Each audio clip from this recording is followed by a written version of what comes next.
Buenas tardes de nuevo con ustedes, programa Calle Libertad, y seguimos con la música. Yo estoy encantado últimamente porque traemos muchos músicos, porque los hay en Cádiz muy buenos.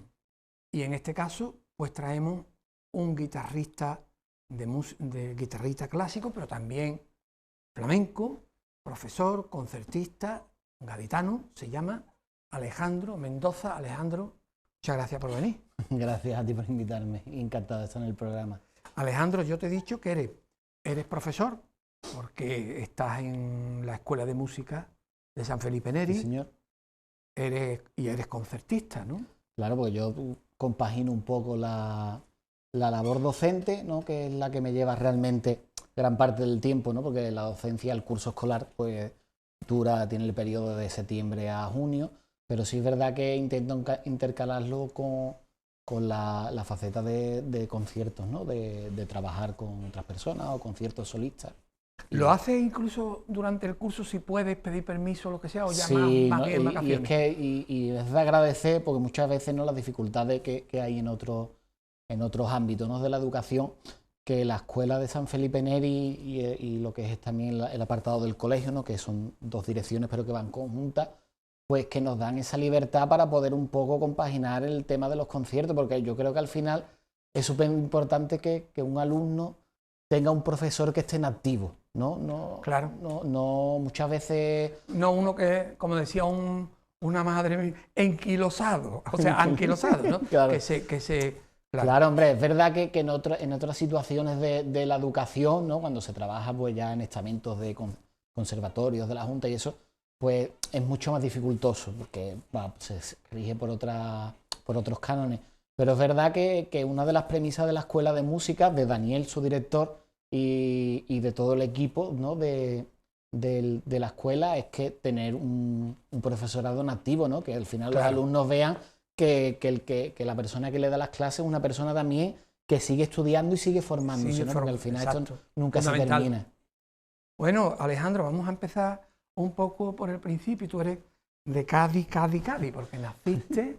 Yo nací en la Plaza Candelaria, número 2, allí al lado del edificio Castelar. Sí. Y tu madre tenía una mercería. Yo, como siempre digo, yo vengo de una familia humilde. Mi madre en una mercería en la calle Sacramento, Casa Mendoza, que la conoce. Súper conocida. Súper conocida. Y mi padre era marino y yo nací... Estuviste en la Mirandilla, me dijiste antes. Eso, yo estudié en el colegio en la Salle Mirandilla, me crié, como quien se dice, en el barrio Santa María, porque la mayoría de mis amigos son de allí del barrio, y después pasé los estudios a la Salle Viña, otro barrio señero, flamenco y carnaval, ¿no? Como se dice, sí. las dos patas del ambiente de aquí de Cádiz, y ya después pues me fui a cursar los estudios superiores pues a Sevilla, ¿no? Del conservatorio de... O sea, tú has hecho toda la carrera de guitarra clásica. Claro, yo he hecho toda la carrera de guitarra clásica. No de seguido, yo sí es verdad que lo estuve intercalando porque por temas de flamenco, un poco cuando se es más joven, pues tienes otras aspiraciones, ¿no? Y quieres, como se dice, comerte el mundo. Y es verdad que hubo ahí como unos parones de stand-by, porque yo, en mitad de la carrera allí en Sevilla, me ofrecieron la posibilidad de trabajar durante una larga temporada en el Tablao Cordobés, en Barcelona, que es uno de los tablaos gran tablao más importantes, ¿no? Que hay en España. Tuve la suerte allí pues de coincidir con muchísimos artistas de renombre allí que trabajaban en esa época, como era el bailador Toleo, una eminencia para todo el mundo de la época, trabajar con gente de aquí de la tierra que fuimos juntos, que entonces éramos niños, Claudia Cruz, un largo etcétera, y con grandes guitarristas. Yo creo que ahí fue, aunque yo venía de antes de trabajar aquí en otros sitios, ¿no? De Peña y otros estamentos, yo creo que fue mi punto de salida, porque ahí, como yo digo siempre, no eres joven y cuando tú estudias y un poco se te da bien, yo siempre digo, no, la juventud muchas veces cree que te vas a comer el mundo. Y cuando yo llegué allí con 19, 20 añitos y me di cuenta de la realidad, yo supe que había que estudiar mucho, esforzarse mucho y que lo que tú creías que valía, Cuando tú sales de tu tierra te das cuenta, como se dice, que le metes una patada a un locillo y salen 50.000. Y me di cuenta de realmente cuál era el nivel. Aunque interrumpieras tus cursos de música clásica, pero aquello te valió muchísimo. Hombre, a mí eso me sirvió, ya te digo, a mí me cambió la forma de ver el flamenco y a la forma de trabajar y de entender todas las partes, ¿no?, del flamenco, porque es verdad que a mí, yo por ejemplo, el lugar donde me encuentro más cómodo es acompañando al baile. Ajá. Aunque a mí me guste mucho lo que es el tema solista, el tema de acompañar al cante, que para mí es una de las patas que veo con más dificultad. Más difíciles, sí. Pero es verdad que a mí el acompañamiento al baile siempre me ha traído mucho. Siempre me ha encantado componer música para el baile, trabajar para los bailadores, me siento cómodo, no es una cosa que tú digas muchas veces, no, es que yo debería de dar conciertos de otro, no. Alejandro, ¿te ha servido tu formación de guitarra clásica para el flamenco? Son dos mundos muy diferentes, ¿no? Son dos mundos muy diferentes. Yo creo que también un poco por la historia de cómo se ha llevado el tema de la música en España, porque un poco cuando tú ya empiezas a formarte, hablamos de los conservatorios y muchas veces la formación de conservatorio y la formación histórica, cuando empiezas a estudiar, te das cuenta de que en el siglo XIX la guitarra de flamenca y la guitarra clásica eran casi un mismo punto. Ah, sí. Sí, porque muchos de los guitarristas que hoy son considerados el protoflamenco, Julián Arca, son gente realmente que tenían una formación clásica. Y son obras que se mantienen muchas veces en el repertorio clásico. Es decir, por ejemplo, de Julián Arca tenemos la Soleá de Arca, que es de un repertorio clásico, pero que está considerada la primera obra flamenca que se escribe para guitarra solista. Entonces, sí, son dos mundos que han tenido una conexión que no sé... Que ahora están separados, pero... Claro, que yo creo que llega un momento que la España que pasamos de principios del siglo XX un poco separó, un poco por clase, ¿no?, un poco el clasismo que también hubo en el estilo musical, pero yo creo que la formación clásica debe de ser, o por lo menos yo incluso a mis alumnos se lo intento inculcar, la formación clásica tiene que ser la base para todos los tipos de música. No se puede concebir hoy en día el que un guitarrista flamenco no sepa leer, no sepa comunicarse con otros músicos, porque al final esto es un lenguaje, y que un guitarrista flamenco, y tenemos el ejemplo de Paco de Lucía, ¿no?, de cómo él supo intercalar ese lenguaje del jazz, de la música clásica, porque él estuvo en el Teatro Real tocando el concierto de Aranjuez. El flamenco, el unir todos los lenguajes y todos los músicos que lo llevaban en un único lenguaje, eso al final te lo da lo que nosotros llamamos una formación clásica, que le ponemos ese cliché porque es lo que se hace en los estudios clásicos, no porque sea solamente de eso, sino que debería ser algo universal.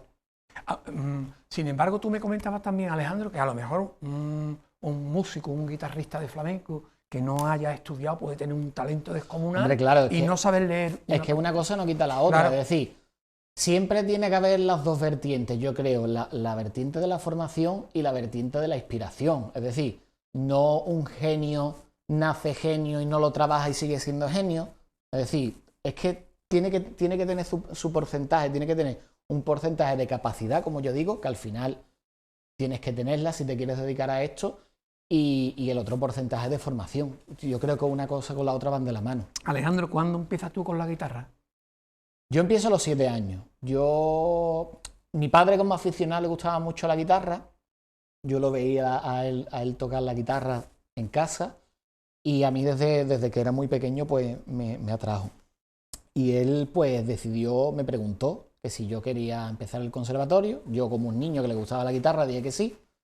Después es verdad que pasé una época convulsa, porque claro, cuando un niño con 7 años empieza un conservatorio, son unos estudios profesionales, aunque la gente no lo crea, y que con 7 años tú te tengas que apartar de tus amigos, de no poder ir a un cumpleaños, de no poder jugar al fútbol, pues claro, tú no lo entiendes. Y además cuando empiezas a tocar la guitarra desde el principio, y la formación clásica ahora con las nuevas leyes educativas cambia mucho, pero antiguamente empezabas la guitarra y la formación teórica no a la misma vez, sino primero un año de teoría y después el segundo curso empezabas con el instrumento. Entonces, claro, un niño de 7 años, donde tú solamente le pones solfeo, ¿no? Solfeo, lo que antiguamente llamábamos solfeo, eso era muy duro. Y yo es verdad que pasé una época de niño de que me arrepentía, y mi padre, él me dijo, si tú lo has elegido, ha sido responsabilidad tuya. Ahora tienes que acatarlo y si tú ves que en un par de años, pero al segundo año a mí me cambió la vida. Cuando ya empezaste con el instrumento. Claro, cuando ya empiezas con el instrumento y a un poco a sacarle sonido. Yo siempre digo que la guitarra al principio es muy desagradecida. Sí. Pero cuando tú ya empiezas a verle y a poder sacar sonido, a empezar a interpretar tus primeras canciones, a mí eso me cambió el mundo. Y sí es verdad que aunque yo empecé con la formación clásica, a mí me atraía mucho lo que era el mundo del flamenco. Como te digo, estar en la Salle Mirandilla, en pleno barrio Santa María, que parece poco, que yo solamente tengo 35 años, pero hace 30 años las vivencias de barrio eran muy diferentes a lo que se viven ahora. Es decir, mucho las casas puertas, los niños con los tíos, las familias. Yo ese ambiente a mí me encantaba, yo disfrutaba de eso. Y mi padre, cuando yo ya tenía 10 años, pues como yo vivía en Candelaria, al lado de mi casa muy cerquita, en la calle Santo Cristo, pues había un constructor de guitarra que se llamaba Rafael López Porra, que para mí fue como otro padre en mi vida y fue el que me introdujo en el mundo del flamenco y el que ya sí me cambió del todo a lo que yo me quería en un principio dedicar, ¿no? Que era a la guitarra flamenca, aunque estudiara la formación clásica, a mí me atraía muchísimo. Y tú me hablabas antes de Rafael, por supuesto. Yo a partir de Rafael, yo estuve con Rafael, claro, él era constructor realmente, sí, él lo que me enseñaba era de autodidacta y de él tocar, que le gustaba mucho, y las fiestas que se formaban, como siempre se han formado en todos los talleres de guitarra, sí. Pues yo veía por allí pasar pues, a Andrés Martínez, Román Vicenti, Óscar Lago, yo veía allí pasar cantidad de gente que eran en ese momento gente muy joven que estaba despuntando y ya grandes maestros de la guitarra.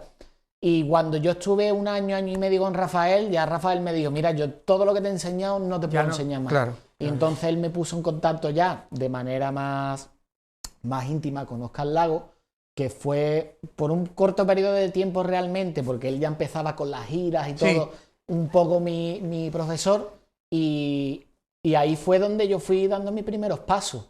Después de eso, yo en el colegio, en la Salle Mirandilla, ya antes de pasar el instituto, pues tengo un profesor mío que le tengo muchísimo cariño, que ya el pobre pues falleció hace muchos años, se llama Manuel Villero, y él a través de su hija me puso en contacto. Su hija participaba en un grupo de folclore de aquí que llevaba Paca Briceño, que creo que también es muy conocida en Cádiz. Sí. Y fue donde yo empecé un poco a dedicarme a acompañar al baile. Y ahí es donde te engancha y te envenena lo del baile. Ahí fue donde me entró otro de mis venenos. Como yo digo siempre, al final las músicas siempre están conectadas, que fue por la Escuela Bolera y la Música de Cádiz del siglo XVIII. A mí eso me abrió mucho un abanico de posibilidades que hoy en día me han servido para otros muchos trabajos, porque al final la música del 18 de Cádiz es lo que llaman los flamencólogos, no es el protoflamenco al final. 18-19 es donde un poco sale de ahí sale todo, ¿no? Todo lo que hoy entendemos. No como lo entendemos hoy en día, pero los primeros gérmenes. Y entonces, pues ahí también voy yo conociendo a otras personas, hasta que ya pues la vida me lleva a Sevilla, ¿no? A empezar la carrera. ¿Qué tal estuviste en Sevilla, Alejandro? Yo muy bien. Para mí es como mi segunda casa. Sí. Yo viví allí 4 o 5 años y para mí fue conocer una ciudad que a mí me tiene enamorado. Sí, yo también tuve la suerte de vivir en Triana, allí al lado de la calle Castilla, enfrente de la iglesia del Cachorro. También he sido una persona muy cofrade por mis padres, por mi familia. Y entonces pues... ¿Pudiste saborear el mundo de la Semana Santa de Sevilla también? Sí, claro, yo saboreé muchísimo, yo he estado muchos años allí, tengo la oportunidad de conocer a muchísima gente de las hermandades, soy hermano de una hermandad allí, también de aquí de Cádiz, soy hermano también de la hermandad de los Servitas, pero para mí el mundo de la Semana Santa de Sevilla es algo mágico.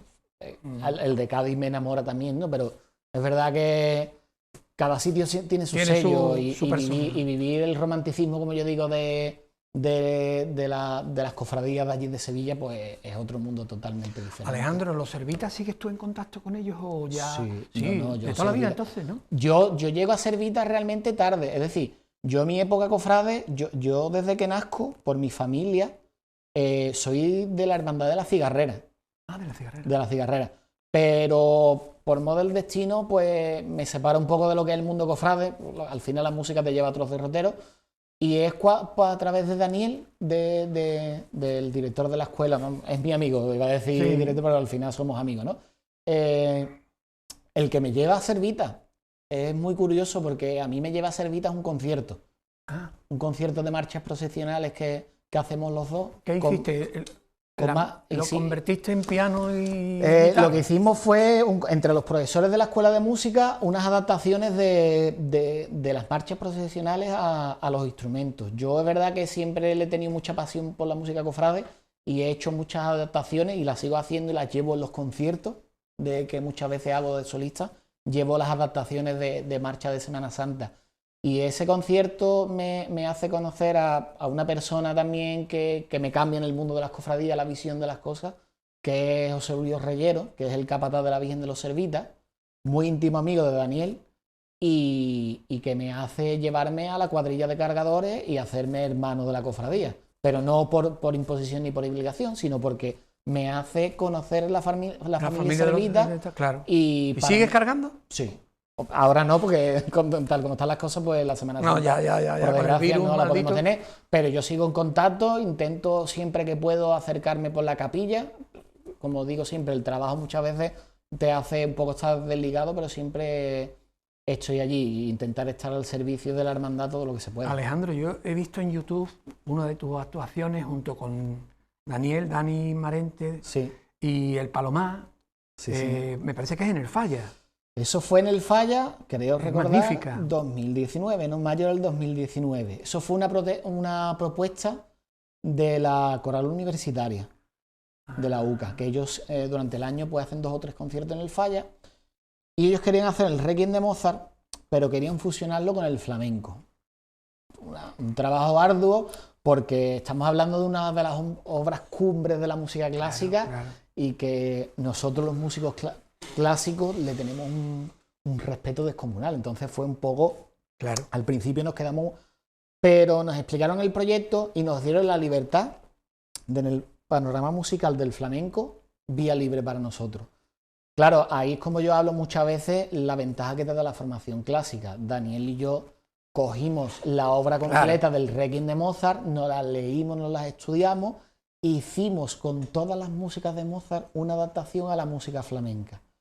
Como te hablo antes de todas las conexiones que tienen las músicas, el primer tema con el que abre el apartado de flamenco es una fusión entre el introito del Requiem de Mozart, Sí. el fandango del siglo XVIII de Cádiz, que Mozart lo utiliza en las bodas de Fígaro, porque en esa época la música española se utilizaba por los grandes maestros de las otras obras, y las saetas del silencio de la música de Semana Santa de Sevilla. Esas 3 fusiones las hicimos dentro de una seguidilla con Palomar, que bueno, como yo decía, era un Palomar desconocido, no para los que nos dedicamos a esto, pero sí muchas veces para el público de Cádiz, porque todo el que habla de David Palomar lo identifica con el tanguillo. Cantes más festeros, ¿no? Cantes más festeros. Y ver a un Palomar cantando por Martinete, por Seguirilla, por Soleá, que a mí sinceramente es el Palomar que más me gusta. Es decir, no es que no me guste el Palomar festero, que él es un genio para eso, pero creo que... es que ahí está increíble. Es que David ahí sacó lo que para mí es David Palomar. Y una cosa que para algunos puede ser desconocida, pero para mí es un David Palomar que me enamora a la hora de cantar. Y para mí un privilegio, como yo ya digo, yo siempre me he dedicado mucho a lo que es el tema del baile y no tanto al tema del cante. Y yo... Ahí sí. Yo ahí me veo, no es que me vea limitado, porque gracias a Dios limitaciones creo que no tengo a día de hoy, pero sí es verdad que le tengo muchísimo respeto. Sí. Y yo el estar al lado de una persona como David Palomar, para mí fue un reto personal, claro. Y sobre todo en ese tipo de palos que no estamos tan acostumbrados a escuchar. Alejandro, y no, porque el espectáculo es bueno, ¿eh? ¿No habéis tenido más llamadas o no se ha conocido? Nosotros es que no llevamos ese espectáculo, eso lo lleva la Coral Universitaria, pero sí es verdad que creo que es un espectáculo que para moverlo se necesita mucho poder económico, porque date cuenta que hay que mover una coral entera, una orquesta entera, el director, los músicos, el sonido, iluminación... Y complicado. es muy complicado. Yo ojalá que se vuelva a hacer, pero... Sí, es difícil. Pero por desgracia. Pero son proyectos que quedan ahí y que te marcan. Y al final, como digo, ¿no? El tema de tener la formación en el clásico Importantísimo. es importantísimo para hacer ese tipo No de lo cosas. hubierais podido hacer seguramente si... Yo creo que a lo mejor lo hubiéramos podido hacer, pero yo personalmente no me hubiera atrevido. Yo, ya como te digo, yo soy una persona muy respetuosa con la música. Intento siempre que hago algo, intento hacerlo bien, claro. Y si no, no hacerlo. Vale, vale. Alejandro, también me has dicho que tú disfrutas con la docencia en la escuela de Yo música. disfruto muchísimo con la docencia. Es más, yo cuando, después de todo lo que te he comentado, vuelvo a Cádiz ya con 24 o 25 años. Y yo vengo, no llevo una trayectoria muy larga, pero sí es verdad que vengo de trabajar con muchísima gente y un poco ya cansado. Cansado de estar por ahí, para acá, para allá. No cansado, porque nunca te cansa el tema del concierto, pero yo siempre lo cuento, que tuve un punto de inflexión un día, que yo iba en un autobús de viaje, de gira, y me llamó mi madre y me dijo, ¿tú dónde estás? Y no sabía qué decirle porque no lo sabía. Entonces eso a mí me cambió y yo ya pensando, y mira que era pequeño, pero no sé, me dio ese flash y pensé, yo quiero estar así toda mi vida. Y no, y es verdad que el tema de la docencia era una cosa que a mí me encantaba, el poder formar. Yo aquí siempre, no quiero que se lea como una crítica, pero me gusta decirlo, ¿no? Yo he pasado momentos muy buenos en mis carreras y en mis épocas de estudio, pero tengo que decir que también he pasado momentos no muy buenos. Es decir, yo una de las cosas que muchas veces he achacado en el tema de la formación es el que hay veces que buenos artistas se quedan por el camino por culpa de encontrar a buenos maestros. Eso es importantísimo, sí. Y para mí fue como una reivindicación el decir, es que me encantaría dedicarme a la docencia porque me gustaría enseñar a la gente todo lo que no se debe de hacer. Es decir, claro. Intentar formar a la gente como yo creo que igual yo estoy equivocado, que yo no digo que yo tenga la verdad absoluta, pero una formación y que en Cádiz, sobre todo por el tema del flamenco, que pudiera haber una buena formación con base con gente que estudia. Y yo te presentó la oportunidad. Se me presentó la oportunidad y el día que yo contactó conmigo Daniel y me ofreció la posibilidad de poder hacerlo, yo encantado, ya te digo, yo llevo 10 años allí formando, intentando hacerlo lo mejor posible y sobre todo, primero, las escuelas de música, ya en la entrevista con Daniel esto lo estuvo comentando, ¿no? Las escuelas de música no son unos estudios obligatorios, no. Entonces tú tienes que tener la vertiente también de saber un poco cómo llevar al alumnado. Gracias a Dios en la escuela, al ser las clases individuales, podemos hacerlo. Con cada alumno llevamos una programación totalmente acorde a sus requisitos. Pero sí es verdad que a la gente que quiere dedicarse a estudiar, darle la visión de la posibilidad y las salidas que hay. En el clásico se sabe, pero en el flamenco no se sabe. De que los guitarristas tienen la posibilidad de hacer una carrera, de tener unos estudios que hoy en día, de todo lo que estamos pasando hoy en día, muchos están echando en falta el no poder tener un sitio donde acogerse. Entonces, la guitarra flamenca desde hace un par de décadas tiene la posibilidad de que tú tengas unos estudios profesionales, que tú puedas después aspirar a unas oposiciones, a una carrera, a trabajar en una escuela hay de una música. salida. Hay una salida laboral. Alejandro, nos quedan 3 minutitos nada más. Perdona que te corte porque quería preguntarte que yo personalmente desconocía en parte el mundo de la música en Cádiz, pero claro, uno me lleva a otro, uno me lleva ahí a otro y estoy descubriendo que realmente hay una playa de gente de todo tipo, de instrumentos, aquí en Cádiz hay gente muy buena y ya te digo, la escuela de música, aunque se conoce por mucha gente, es una gran desconocida muchas veces en todos los palos que toca. Hay gente que no sabe que nosotros tenemos la especialidad de guitarra flamenca y que la impartimos y que damos salida para poder presentarse a unos estudios profesionales, a unos estudios superiores. Sí, sí, sí. Pero es que hay muchos músicos buenos aquí en Cádiz. Muchos músicos y cantadores, guitarristas, un tabla flamenco en el que también... eso te iba a preguntar. Antes de terminar, no quiero olvidarme de eso. Tú llevas dirigiendo La Cava, 10 años. Yo- Háblanos un poco de... Sí, bueno, yo entro, a mi vuelta a Cádiz, yo entro en el tablao de la Cava, que es como mi segunda casa aquí en Cádiz.